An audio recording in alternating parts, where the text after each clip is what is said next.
Welcome to STR news. వార్తలు చదువుతుంది మీ మాధురి. రేవంత్ రెడ్డి గారు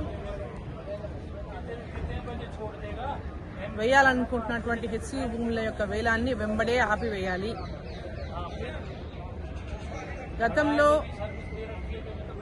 భూముల అమ్మకాన్ని వ్యతిరేకించినటువంటి రేవంత్ రెడ్డి ఆనాడి కోకాపేట భూములు టీఆర్ఎస్ పార్టీ అమ్ముతున్నప్పుడు వ్యతిరేకించినటువంటి రేవంత్ రెడ్డి ఈరోజు హెచ్సియుకు కేటాయించిన భూములను అమ్ముకోవడంలో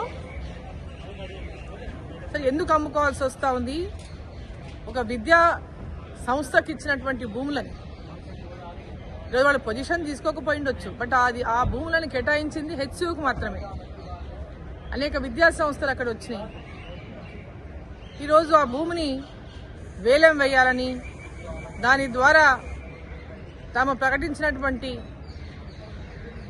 ఏవైతే 6 గ్యారంటీలు ఉన్నాయో వాటి కోసం ఈ డబ్బును ఉపయోగించుకోవాలని, ఈ వేలం వేస్తే ఈ భూముల ద్వారా ఎవరికైతే అండర్స్టాండింగ్తో లోపల మాట్లాడుకొని ఈ వేలాన్ని ఈరోజు వేయాలని నిర్ణయించుకున్నారో తమ సొంత లాభం కోసం మాత్రమే ఇవాళ ఈ భూముల వేలాన్ని వేస్తా ఉన్నారు. తెలంగాణ ప్రజల కోసం కాదు. ఈరోజు పెద్ద ఎత్తున విద్యార్థులంతా కూడా ఉద్యమం చేస్తూ ఉంటే దాన్ని వద్దని అడ్డుకుంటా ఉంటే రేవంత్ రెడ్డి గారికి అంతగానం దాని మీద ఆ భూములను వేలం వేయడానికి పట్టుబట్టడంలో అర్థం ఏముంది?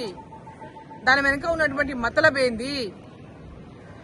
ఎట్టి పరిస్థితుల్లో ఈ భూముల యొక్క వేలాన్ని ఆపివేయాలని చెప్పి ఈ సందర్భంగా రేవంత్ రెడ్డి గారిని నేను డిమాండ్ చేస్తా ఉన్నాను.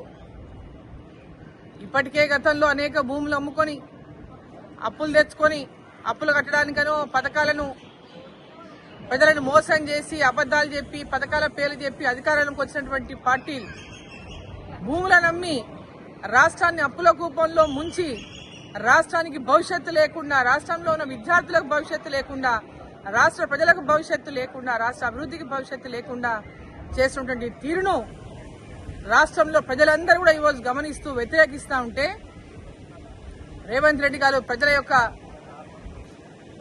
అభిమతాన్ని గౌరవించాలి. ఎంబడే ఈ భూముల యొక్క అమ్మకాన్ని వేలాన్ని నిలిపివేయాలని చెప్పి సందర్భంగా నేను డిమాండ్ చేస్తా ఉన్నా. మరిన్ని తాజా వార్తల కోసం మా ఎస్టీఆర్ న్యూస్ ఛానల్ ని సబ్స్క్రైబ్ చేయండి, లైక్ చేయండి, షేర్ చేయండి.